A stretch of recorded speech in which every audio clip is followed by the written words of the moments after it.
Today we will going to conduct experiment on the isotope impact test.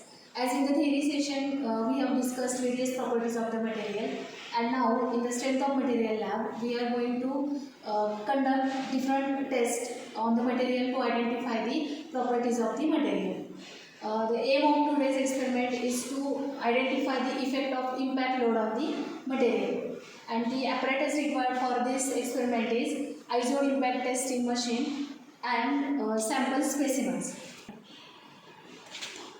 Sample specimens are made as per the Indian standard dimensions, and the dimensions are 10 by 10 by 75 mm, and on this specimen V notch is provided. The use of this V notch is to cause high stress concentration and artificially reduce the ductility and makes all the specimen fail from the same portion.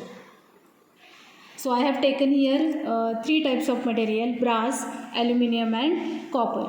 Now we are going to conduct isotope impact test on these three specimens. In the design of many types of structures and machine, impact loading is considered as a important factor.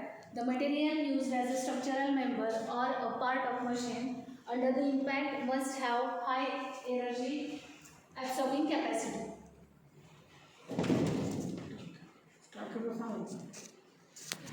Means that material should have high energy absorbing capacity. That means that material should have good toughness. The amount of energy absorbed by the material under the shock or impact load, that is called as the toughness of material. On the brass material first, the specimen is set according to the notch level.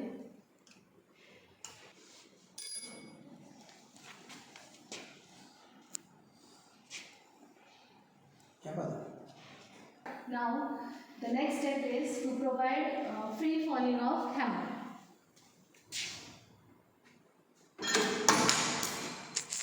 Sheet हे ते बरंच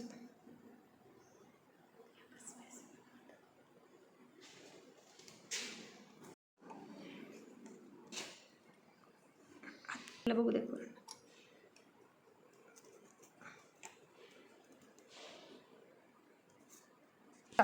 Now we can say that brass material is a brittle material, as there is no any elongation takes place in this specimen. We can measure the energy absorbing capacity of the brass material from this scale, and as according to this scale, now our scale is on 50 plus 2 divisions, and one division indicates 2 joule, means 50 plus 2, that is 52, and one more division, that is 54. So final energy of brass material is 54 joule. Using same process, we are going to conduct isotope impact test on the copper material. First, we will set the scale at initial energy level, that is 170 joule, and we will fix the specimen in the device. Now we will conduct isotope impact test on the copper material.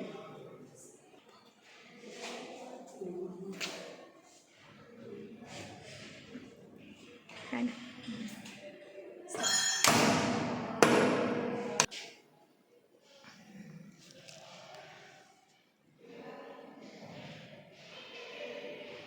now start. Now, for the copper material, we can take a reading for the final absorbing energy of the material.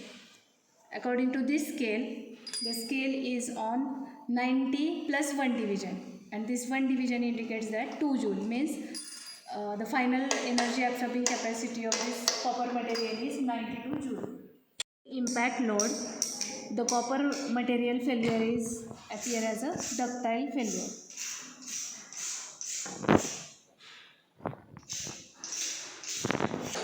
Now by using same process, we will going to conduct isotope impact test on the aluminium specimen. We will set initial energy level at 170 joule. Start. Start. Now we will conduct isotope impact test on the aluminium bar specimen.